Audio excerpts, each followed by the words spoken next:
Hi everyone, and welcome to this week's Wildlife Wednesday Weekly Roundup.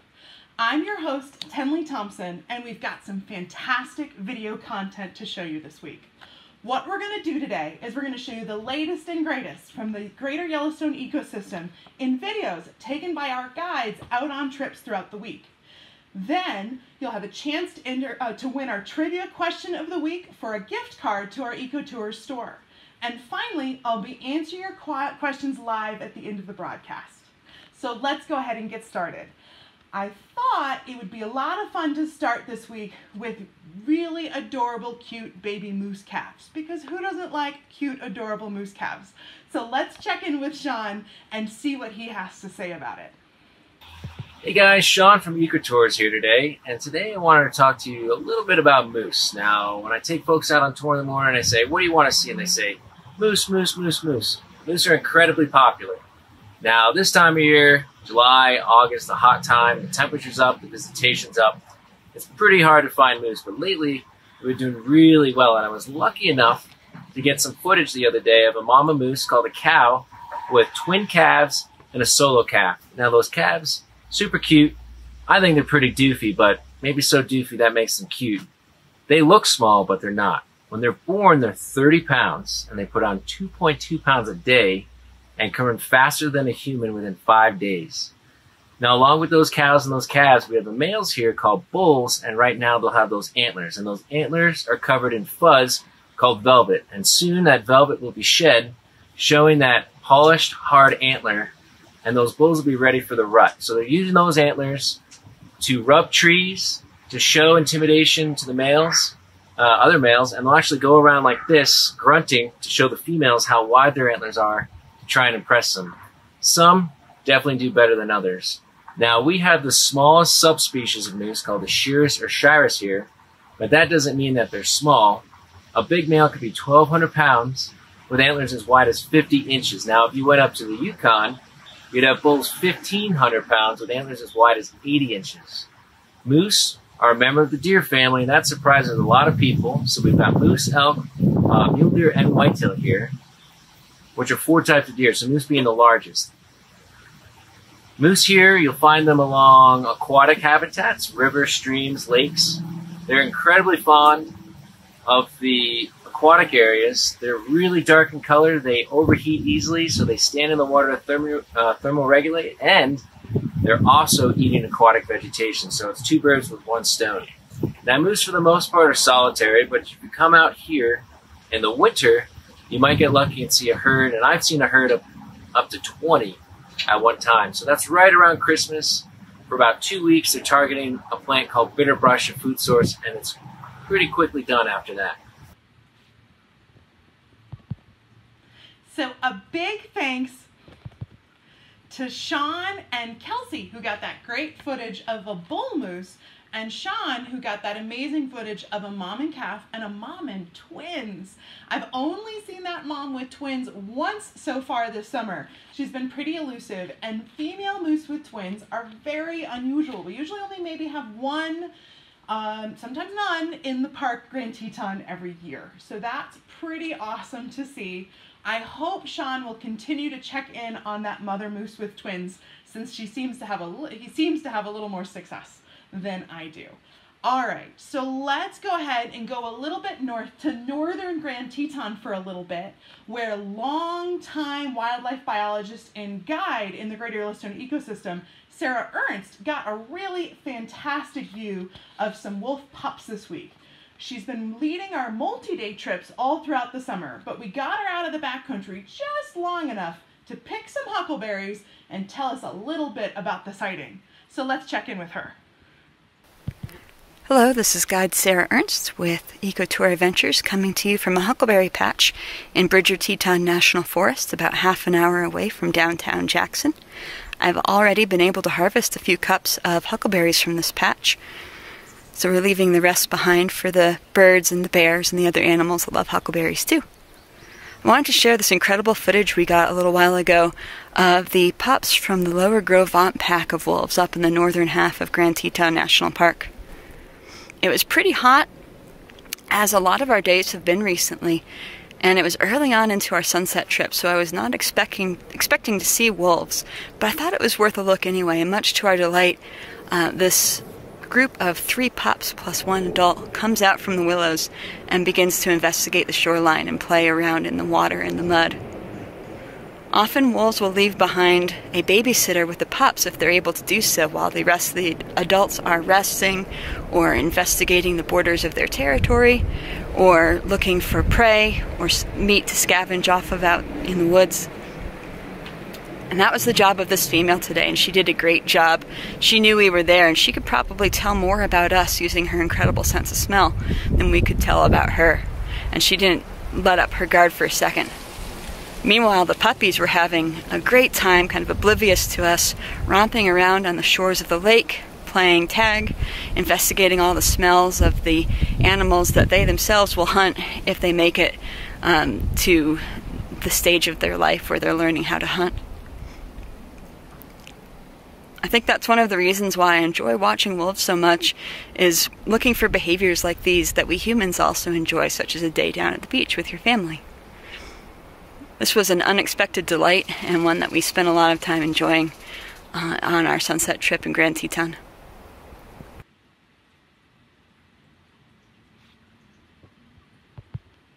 So how cute are those wolf pups? Really, really cute. A little bit of a beach day for the family. I absolutely love it. And it's just so much fun. We've been getting great views of wolves over the last couple weeks. So we've got plenty more where that came from for you next week that just came in this morning. You guys are gonna love that too. It's really not always great wolf viewing in August because it's pretty hot out, as Sarah was saying, at least for us. Remember, hot for us is like 80. So for all of you in the 100-degree temperatures, sorry, but hot for us is like 80. But it's been really, really good viewing in Grand Teton National Park over the last couple weeks and this summer. So do check it out. If you're going to be in the Greater Yellowstone ecosystem, we'd love to show you some wolves this year. It's a good year to see them. All right. Where's everybody watching from? Our furthest away watcher last week was really, really impressive. Turns out we had somebody all the way from Norway watching last week, which was pretty exciting. Do comment in the comment section where you're watching from. I love to see where this video is going.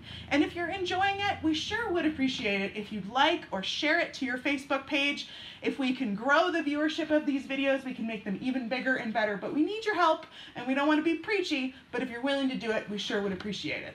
All right, enough of that.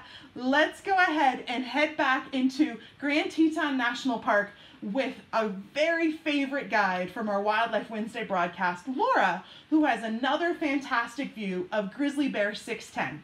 Now, for all of you all who aren't familiar, Grizzly Bear 610 is very, very famous Grizzly Bear 399's 12-year-old daughter, and she has 2 cubs. Let's check in with them as they continue to check out the huckleberry season. Hey, this is Laura.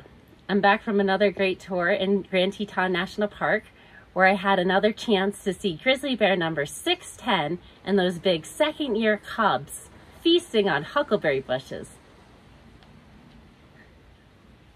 My guests on tour today really wanted to see a bear, so as their guide, I figured I'd head to a place where we've been seeing bears recently due to the ripe huckleberries. Just like us, bears love huckleberries. They're sweet, they're juicy, and right now they're ripe for the picking.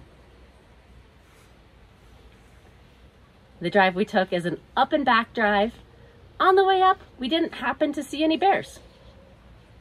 We saw a dusky grouse, which reminds me of a mountain chicken, and we saw a mule deer buck, which had a huge set of antlers still in fuzzy velvet.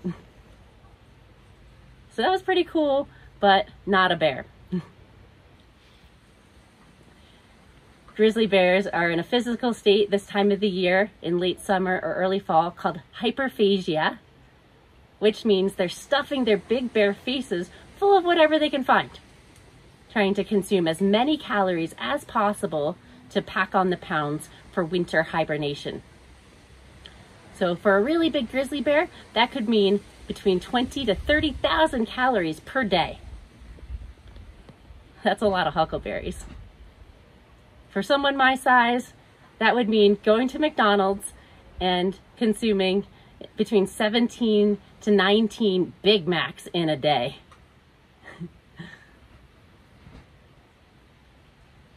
So this time of the year, bears might be a little bit more active, trying to pack on those pounds. You're trying to get fat so that they can survive through winter hibernation when they're not eating at all. Well, thanks for watching. I'm so happy to share this with you.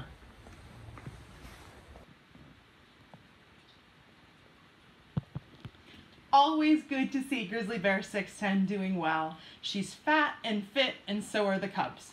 Pretty fantastic. Now, for those of you guys wondering about Grizzly Bear 399, she has been spotted. She was actually spotted today, and she and the cubs are still doing okay. So not to worry about them. Their sightings in the summer are typically pretty brief, so if you don't hear us talking about her very often, that's okay. That's perfectly normal for 399 and not necessarily something to be concerned about.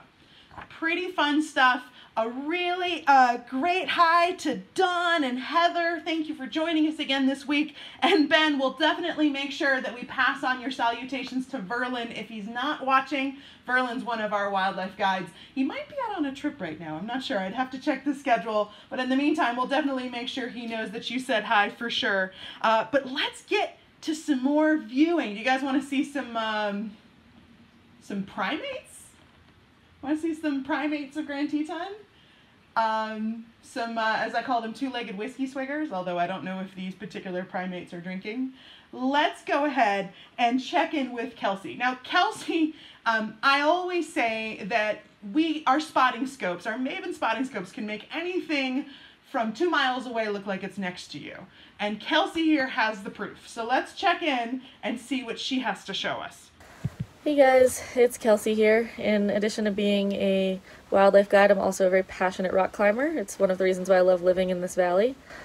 You can stand on top of all of the peaks in this valley, including the Grand Teton, which you can see in this footage here. We've got folks standing up there at about 7:30 in the morning. The Grand Teton is one of the most sought-after mountaineering ascents in North America, and it is no small feat. It actually requires about 7,000 vertical feet of elevation gain just to get up there. I feel very lucky to have been able to stand on top of there. You're rewarded with one of the most beautiful views in the valley, and it's one of the big draws to this valley in addition to the wildlife and the scenery. The recreation opportunities are limitless, and climbing is definitely among them.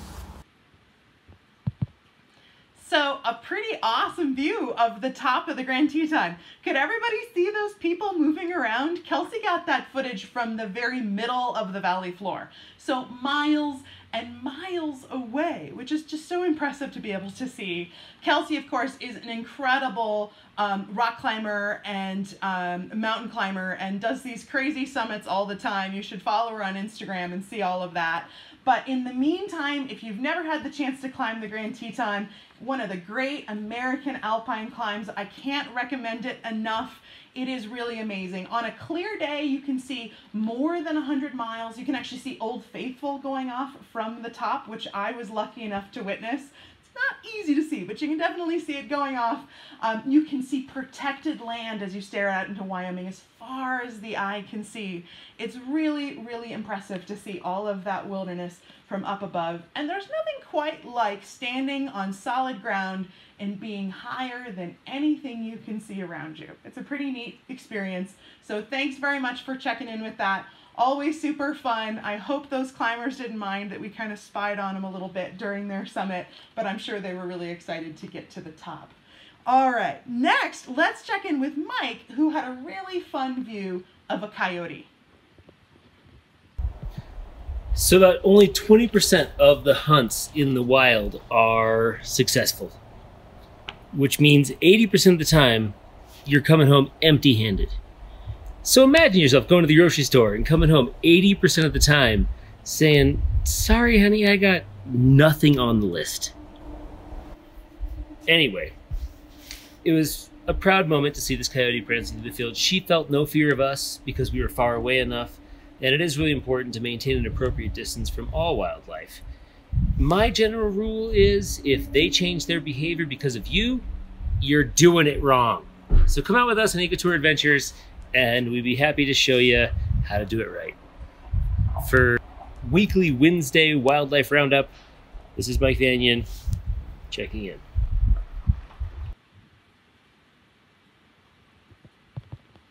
Thanks, Mike. It's a little hard to see what that coyote was successful getting. Certainly a small rodent.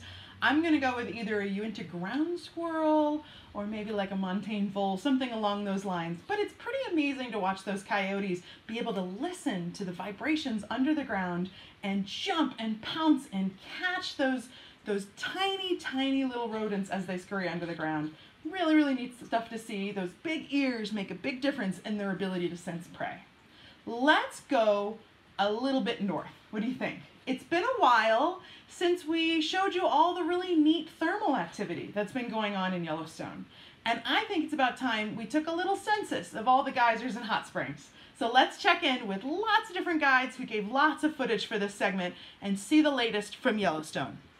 It's been a busy week in Yellowstone National Park, and we got the opportunity to see quite a lot of geyser activity, and I wanted to profile some of this here. So we'll start, of course, with our favorite and classic, Old Faithful, which is always something you've got to see when visiting the park. Old Faithful is not the biggest geyser in the park, but it is the most beloved and favorite, and always a joy to see. Laura got a view of Crested Pool, which is pretty close to Old Faithful, just down the road a little bit.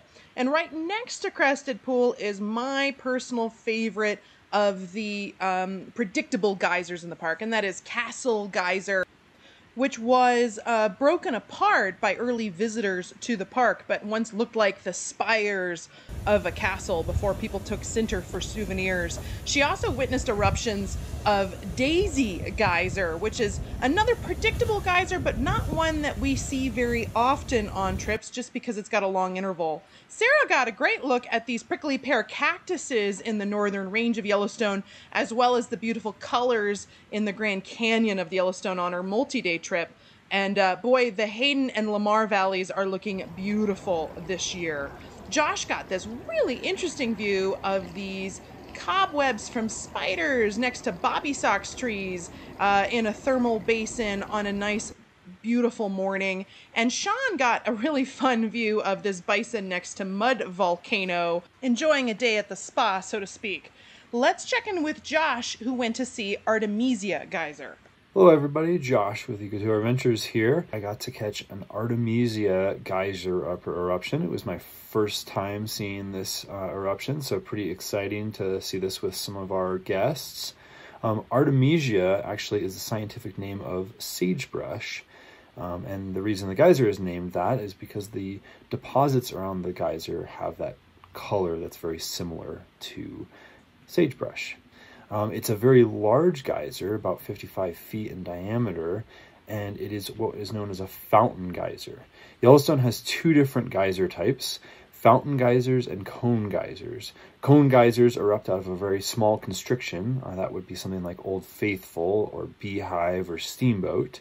And fountain geysers, the eruption occurs through a pool, so it's much more of a bubbling eruption than a large jet of steam and water coming out. Artemisia is just one of many geysers in Yellowstone that are a treat for us to get to see, especially on our multi-day tours of Yellowstone National Park. Right now we're offering a special discount if you can convince a friend of yours to book a multi-day with us. We'll give them $200 off their trip, and we'll also give you $200 off of your trip. Please contact the office to do that at 307-690-9533 or info@jhecotouradventures.com. All right, pretty fantastic. A big thanks to Jeff, Josh, Laura, and Sarah for that great footage from Yellowstone. Who was surprised to see prickly pear cactus in Yellowstone National Park? It's a high altitude desert, so we do occasionally have cactus out there, which is just really, really neat. Josh has got a bunch more footage of wolves and grizzlies from our multi-day wildlife trips in Yellowstone coming to you next week, which should be really, really fun. Can't wait to show that to you. But in the meantime, let's come back down to Grand Teton National Park with Mike, who had a view of a common issue in the valley and throughout the West. Something that's improving over time, but probably improving a little too slowly. Let's check in. Hi there, folks. This is Mike Vanian, your Ecotour Adventure Guide. I'm stuck home today because it's my day off, but I'm so excited about tomorrow, which is my Monday. So I thought I'd talk with you just for a few minutes about what I saw last week, since it is Wednesday and it's the weekly Wednesday Wildlife Roundup. So a couple of really cool highlights happened to me last week. The first thing was we saw a whole herd of elk, and it was first thing in the morning where the sun is lifting and the mist is rising up. But it was not what you might think, in that this herd of elk was stuck behind a fence. Now, we usually think of migration as happening in the spring or in the fall, but it also happens in the middle of summer. Elk are really, well, trying to get it all in this time of year, as in fine grass. And the grass isn't just regenerating as fast as they would need it. So they usually follow what's called the green wave, where, come to find out, as soon as that snow melts, there's already green grass growing underneath the snow. So as soon as that snow melts, then it's that most nutritious and delicious grass that appears as soon as that snow melts. So typically they're heading up to 10, 11,000 feet following that green wave. Well, here I saw a whole herd of what we call the nursery herd. It's all the moms and all the babies, and they were trying to make it over to greener pastures, but there was this fence. And man, it kind of broke my heart a little bit. Eventually everybody did make it across, but in this video you'll see them stuck behind this fence. And fences are a huge hurdle to migration. It's kind of one of those things where it's like, if you don't make it there by a certain time, you might not make it. So anyway, Ecotour Adventures has been committed to trying to remove the buck rail fences, which are in this A-frame.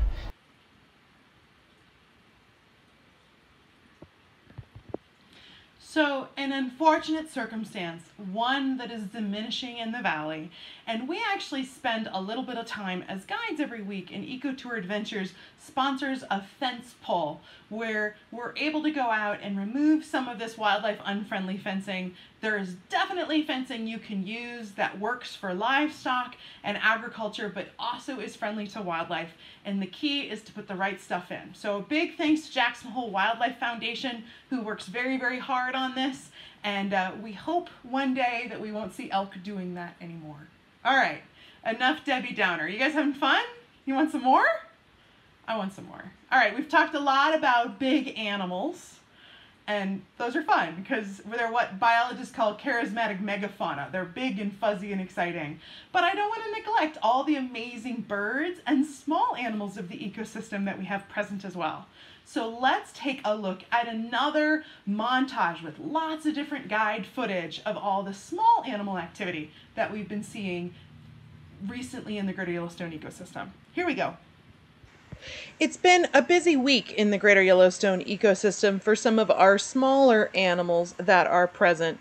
Let's start with Ecotour Adventures guide and owner Taylor, who got some really interesting views of cliff swallows. Now, cliff swallows have these fascinating nests. You'll oftentimes see them on eaves of buildings in Grand Teton National Park and the surrounding area. They actually use mud and their saliva to form these nest cavities, and swallows can actually nest multiple times in a summer season. And so it's a lot of fun to look under bridges or on the eaves of barns and watch these guys flying back and forth throughout the summer season.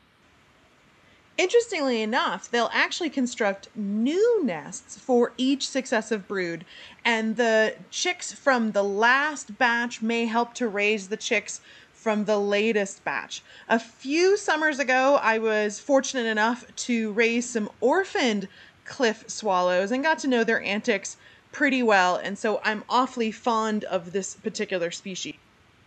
So it's been really hot the last few weeks, and these cliff swallows were having just as hard of a time staying cool as any of our larger species. Fortunately, getting near water sources is both beneficial for them in that the water areas are cooler, but also the primary source of their food. Swallows eat very small, sometimes almost microscopic insects, larvae, and other animals that thrive near sort of these muddy pools and creek sides and riverbanks and puddles.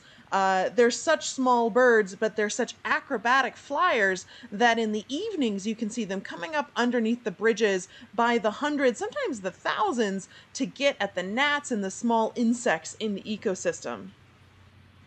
I was fortunate to track down a relatively unusual California tortoiseshell butterfly, which is a little bit less common than a lot of the other butterfly species in the ecosystem, so a really exciting find for me. And Laura actually had some fun tracking down some white pelicans and a beautiful ruddy duck in the foreground here while out and about with her guests. Now, one of the most fun birds to see in the Greater Yellowstone ecosystem are brown-headed cowbirds, or as I like to joke, they should be called brown-headed bison birds, because they evolved with bison and are dependent on them not only to eat the parasites off of their backs and feed upon their waste, but also they travel with the herds. These birds used to travel the thousands of miles with bison and practice brood parasitism so that other birds raise their chicks as a result. Taylor and Mark came upon quite an unusual sight, which is this Norton's giant Ignomin wasp, which has this giant ovipositor and is absolutely wild looking, but perfectly harmless to humans. But boy, quite a sight to see in Yellowstone.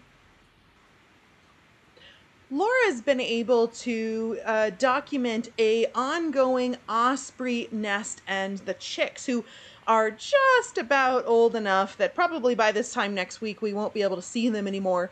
Both osprey and eagles are famous for building just unbelievably huge nests in the Greater Yellowstone ecosystem. There's one in Yellowstone National Park that's larger than a Volkswagen Beetle in the Grand Canyon of the Yellowstone, which is not where this was taken, but you can see that this nest is simply tremendously huge.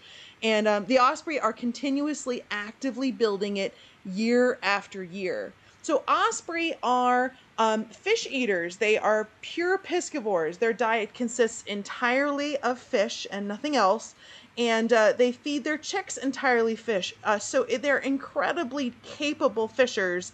The old name for this species was fisher hawk. If you were a birder in the 1970s, that name might sound familiar, but today we call them osprey.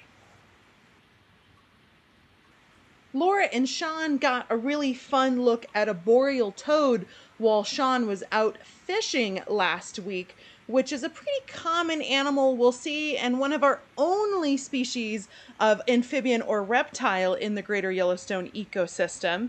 And speaking of reptiles, I got a great look at a wandering garter snake, pretty close to a water source as well. And you can tell that this guy's a wandering garter because he's got the 3 yellow stripes and the black and white checkering. Makes it pretty easy. We don't have any rattlesnakes or poisonous snakes down here in Jackson Hole. Josh got a pretty cute look at some mallard ducklings, as well as a really interesting look at a merganser hunting for fish. You can see the merganser propels itself forward and pushes itself under the water and is able to scoop up any small minnows in the area. It's really a fun technique to see. Mike got a view of a bald eagle also getting a meal on this carcass in Yellowstone National Park. A lot of people don't like to think of our national bird, the bald eagle, as a carrion eater, but in fact, that is what they spend a lot of time doing, much like a vulture does, and it is a substantial part of their diet. This is a full, large, adult eagle making good use of a meal here. Lastly, Tyler and Laura both got some nice views of trumpeter swans, one of the rarest birds in the western United States. In the 1950s, we were down to just a few dozen birds, and today the species is doing a lot better. Unfortunately, this particular pair's nest was unsuccessful, so there won't be any chicks in this nest this year, but hopefully they'll have some success in the coming years.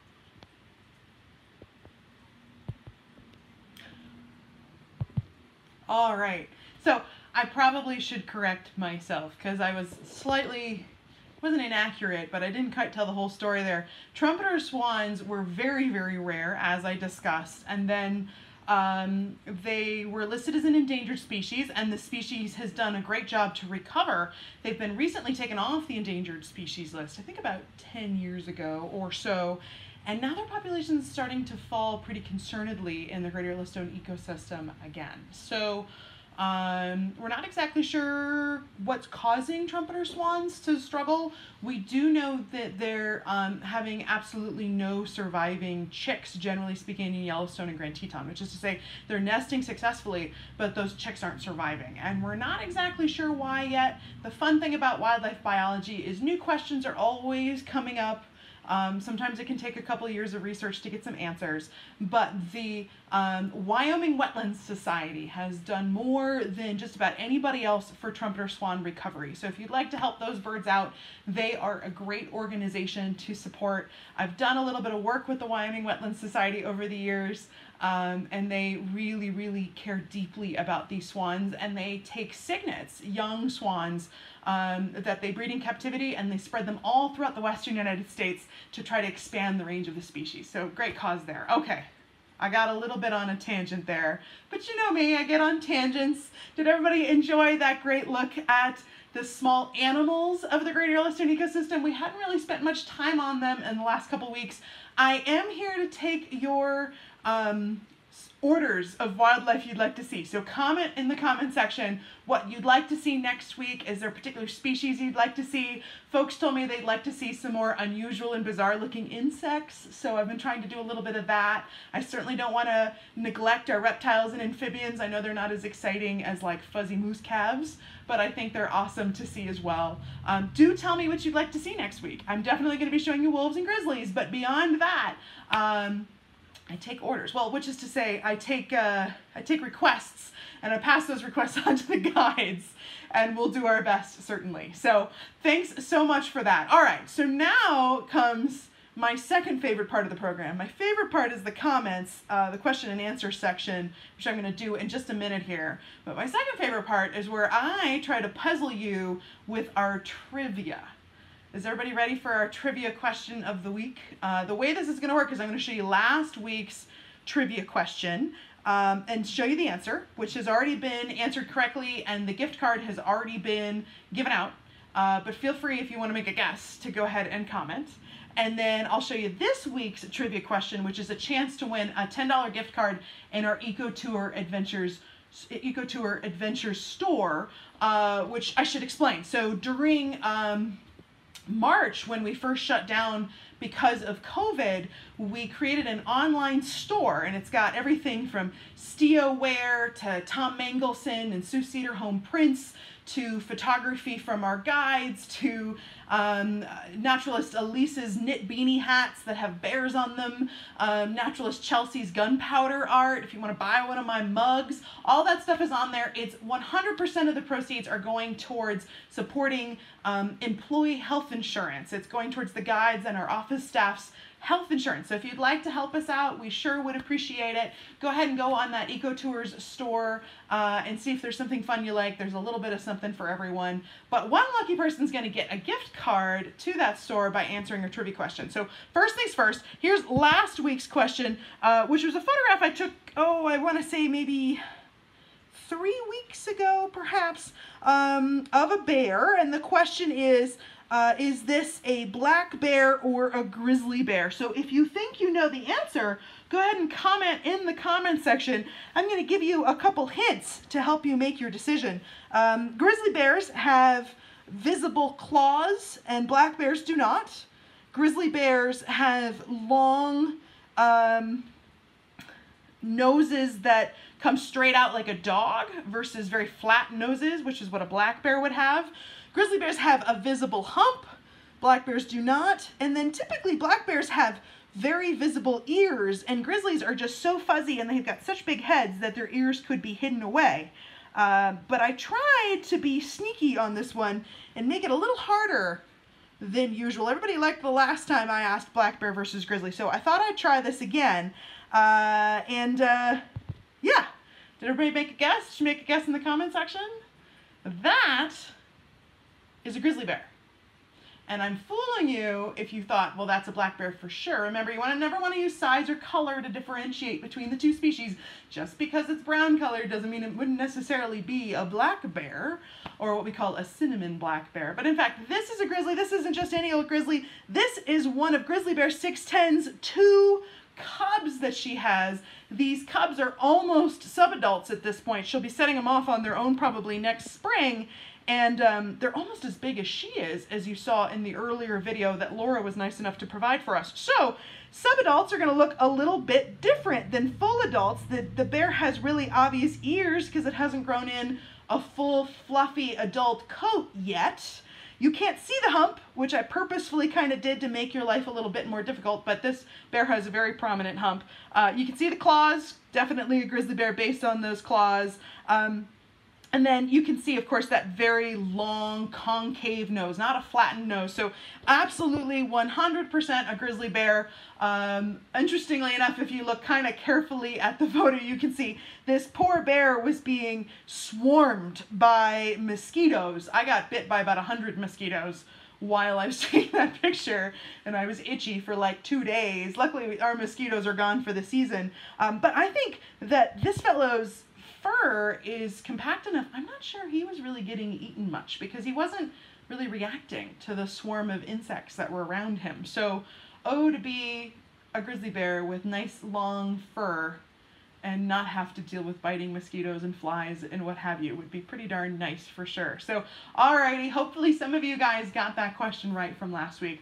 But let's get to the main event here. Let's get to the question of this week. Which, remember, you're going to comment in the comment section, and then we're going to pick amongst the the correct answers at random for somebody to win the card. The question is, this is an elk.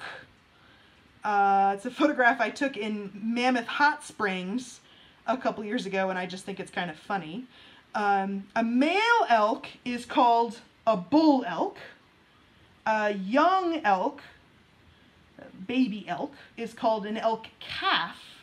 What is a female elk called? So take a look at this one. The absence of antlers tells us that this is a female. And my question is, what is the correct name for a female elk? So a male's a bull, and a baby born that year is a calf. What do you call a female elk? So go ahead and comment that in the comment section if you think you know the answer. And we will definitely get to it next week. Hopefully at least you guys found the photograph amusing. I found it very amusing when I took the photograph. By the way, Mammoth Hot Springs is famous for bull elk, male elk, during the breeding season, during the fall season, September, October, for being full of testosterone and aggression towards other male elk. There's a lot of lovely lush green growth at Mammoth Hot Springs in the fall. All the elk tend to kind of pile in there for the breeding season, for the rut, and those bull elk can be really dangerous. They can charge people who get too close. So they have those signs up saying, don't go just walking up to the elk, or you'll get yourself in quite a bit of trouble. So we'll get to the answer to that question next week. Go ahead and comment in the comment section if you know. But now we get to my favorite part, which is I'm here to answer your questions. So if you have a wildlife biology, naturalist, Grand Teton, Yellowstone, Greater Yellowstone ecosystem kind of question, or just a question about animals, or a question about nature, or a question about anything along those lines, I'll see if I can't get an answer. I promise if I don't know the answer, because I'm not afraid to say I don't know, sometimes I don't, we'll find out for sure for you. But I've got an iPad below me, so you'll see me looking down, and that's because I'm looking at your questions live here. And we'll see if I can't answer some of these. Oh man, maybe my question of the week was a little easy because a lot of you guys are getting this really fast. Susan, you'd like to see more butterflies? I'd like to see more butterflies too. I've been trying to do at least one butterfly a week. This one was really exciting this week because it's a really rare butterfly. It was a first time life list sighting for me for butterflies. So we'll get you a new one next week for sure. Anybody like that crazy wasp? That thing was insane. It's huge, right? All right, let's see. What else we got here? Dawn asks, is the Muri Conservation Ranch area open for people to walk the area and visit their cabin home? And Taylor in the comments did answer, but I'm going to add to that a little bit. Yes, so for those of you guys don't know, Marty and Olaus Muri were very early biologists here in the Greater Yellowstone ecosystem, fundamental to the formation of the National Elk Refuge and the management of that herd to thrive the way it is today. Great biologists. And Olaus actually kept records of all the natural events in the Greater Yellowstone ecosystem, from when flowers were blooming to first snows to rainfall, all these really important pieces of data, which the Craigheads then continued after Olaus's death to keep track of. And we have one of the largest natural records in the Greater Yellowstone ecosystem because of them. Marty Muri, his wife, was just an amazing character of the West. She wrote quite a few books about their work in Alaska with caribou, which they did before they came to the Greater Yellowstone ecosystem, and then Wapiti Wilderness, which is all about living out in the middle of nowhere in Wyoming in the early days, and what it was like in early Jackson Hole. So if you're looking for some good reading, it's fascinating to see how people lived through our amazing deep snows and winters. But you can go walk around the ranch, the Muri Center, which is now a nonprofit in partnership with the Teton Science Schools, but there is a wildlife closure area present currently behind the main building because there's a fox den there. And the foxes are not in view. You can't see them from the parking area, but they don't want people walking out there and disturbing those foxes. Is it a fox den? Maybe it's a bird nesting area. I'm not sure exactly which one the wildlife closure is, but you can't walk out into a certain area. I'd say 90% of the Muri Ranch is open, but that one little small section, I feel like it was foxes, but maybe I'm thinking it's nesting birds. I'm getting my wildlife closure zones mixed up today. But the point is, yes, you can go walk around except for that one little area that they're trying to keep people from walking around and disturbing wildlife there. So that's a great question. Thank you very much for that. Let's see what else we got here. Susan, you're talking about barn swallows versus cliff swallows. We actually have 3 species of swallow here, which is really confusing because they fly so fast that a pair of binoculars makes it really hard to differentiate between them. But we have those too. The way you can tell that those were cliff swallows we were seeing earlier, the sort of diehard way, is they've got that white spot right in the middle of their forehead, which makes it really, really easy. Otherwise, they look an awful lot like barn swallows.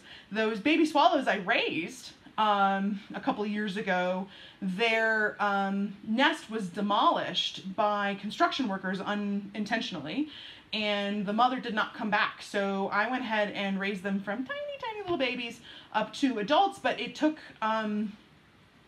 months before I knew what species of swallow they were, because when they're babies they all look the same, and luckily I've raised thousands of baby birds over the years, and so I knew that they just needed an insectivorous diet, and that was enough. I didn't need to know exactly what species they were. But you're right, barn swallows do look really similar, don't they? Let's see here. We have a question, what are bobby socks trees and how do they form? That is such a great question. Elise, thank you very much for that. We sure appreciate it. So that's a good question. Maybe Taylor, who's running our comment section here, can put a picture up of bobby socks trees. I showed it earlier during our Yellowstone segment, and it was this crazy group of dead trees. There were some spider webs underneath, if that's going to ring a bell for everybody. And the bottoms of the tree were all white, and the top of the tree was just sort of dead tree. And those are trees, typically aspen, sometimes cottonwoods, or lodgepole pine, mostly in Yellowstone, who have grown too close to thermal areas, or more likely they were actually there and the thermal area grew too close to them.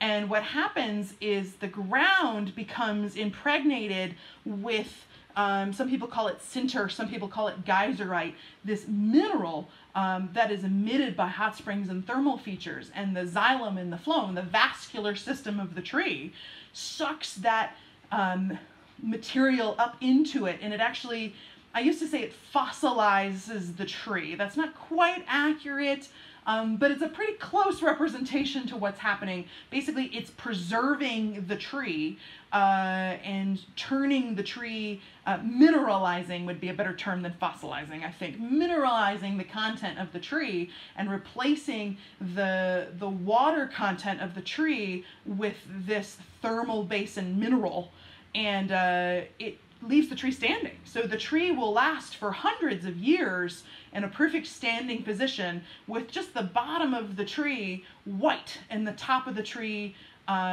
just dead with no leaves growing. And you'll see whole forests of bobby sax trees. Now, for those of you guys who maybe are closer to my age, I had no idea what bobby socks were when I was first given that term. Bobby socks, apparently, maybe folks in the comment section can help me, but they're these socks that people used to wear to, I think they're called something hop dances in the 1950s. June bug hop or jive hop or something. Tell me in the comment section what they're called. But the girls would wear those with like their poodle skirts and what have you. And these bobby socks had these white tops on them, just like the bobby socks trees do. And so I think visitors to the greater Yellowstone ecosystem during that era kind of gave the trees that moniker, and the name has stuck. So now they're eternally bobby socks trees. Certainly the trees that have become fossilized in my lifetime will still be mineralized in my lifetime, will be mineralized in my daughter's lifetime as well. Nobody's quite sure how long they can stay standing. They do eventually fall over. They're not truly fossils like petrified wood would be, where the content of the tree has truly turned to stone, but much of the tree is now mineral, which is sort of a similar preserving effect. So thanks very much for that question. That's a great one.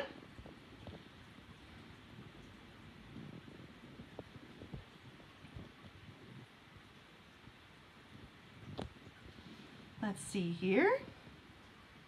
Don, thanks for ordering from our store. We appreciate your support of our health insurance. That's huge.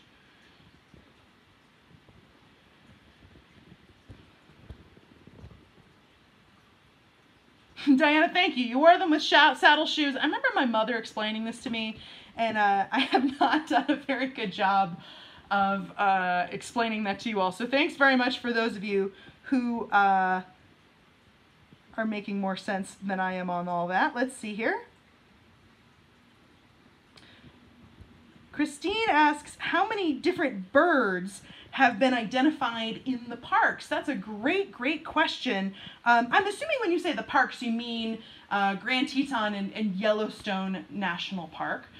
We have more than 400 species of birds that have been observed in the park. That doesn't mean they're year-round residents. It could mean they're seasonal. A lot of our birds are present in the spring, summer, and fall. We have about 150 species of bird that are present in the winter time as well.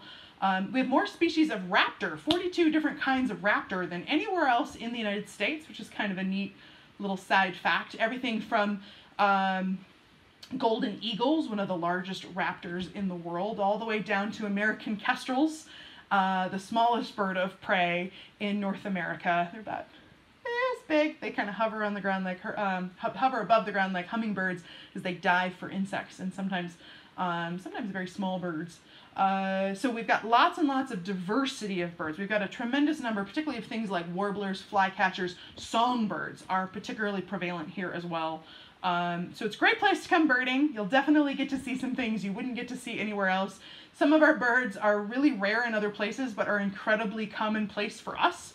We have a tremendous diversity of owls, things like great gray owls. This is the epicenter of their habitat in the United States. So we have almost Nobody really knows how many great gray owls there are anywhere, but it's thought we have one of the greatest densities of great gray owls in the world here. Things like burrowing owls certainly are a possibility as well. You can get some crazy things like prothomatory warblers, but then things like Swainson's hawks, which would be very unusual somewhere else, are very commonplace here. We just go, yeah, Swainson's hawk. If you've never seen a mountain bluebird, they're a vivid, beautiful blue color. Definitely come out on a birding tour. We've got some bird biologists who are absolutely amazing. They have a background in bird research. Sean and Tyler in particular are some great choices for bird biologists. Definitely book a trip with them. You won't regret it. Josh does the most amazing bird trips, and you will add so many species to your life list in one day. You will be amazed. It's pretty great stuff. So thanks very much for that. Dawn asks, what predators have porcupines in their diets? So great question. Thank you, Dawn. A couple different predators. The one that's probably most famous for it are mountain lions. Definitely will eat porcupines, particularly in the wintertime. What's kind of neat about what they do is they'll actually turn the porcupine inside out so the quills are on the interior so they don't get quilled. And nobody's exactly sure what mechanism they're using to effectively basically get to the interior of the porcupine without getting quilled, but you'll hike around or snowshoe or cross-country ski in the winter and you'll see these inside-out porcupines that are certainly being fed on. Porcupines are really clever. They hang up in the higher parts of trees, kind of up above in trees, where trees will actually put bitter chemicals in their bark so that they don't taste good to things like beavers and porcupines, but they typically put it in the lower end of, so the bottom of the bark. And so if you're clever and you're a porcupine, you climb high enough, you can actually get tasty, tasty cambrium inner bark that you can feed on all winter without having to put up with the bitter taste that the tree has put out to keep things like moose and beaver away. So kind of neat. Grizzly bears certainly will take advantage of a porcupine if they can. One of our subadult bears in the park has learned to his dismay. You got to be clever about it. One of Blondie's cubs, her subadult cubs, so she let them go this spring and they're off on their own now. I'm sorry, last spring she let them go and they're on their own now. He's actually got porcupine quills all the way around his eye, and they're actually burrowing. They're not in his eyeball, and he seems to be doing well. He's in good body weight, but we're all a little concerned about these quills. He clearly came in touch with a porcupine, and things didn't necessarily go well. So great question. Thank you very much for that. We appreciate it. Let's see what else we have here.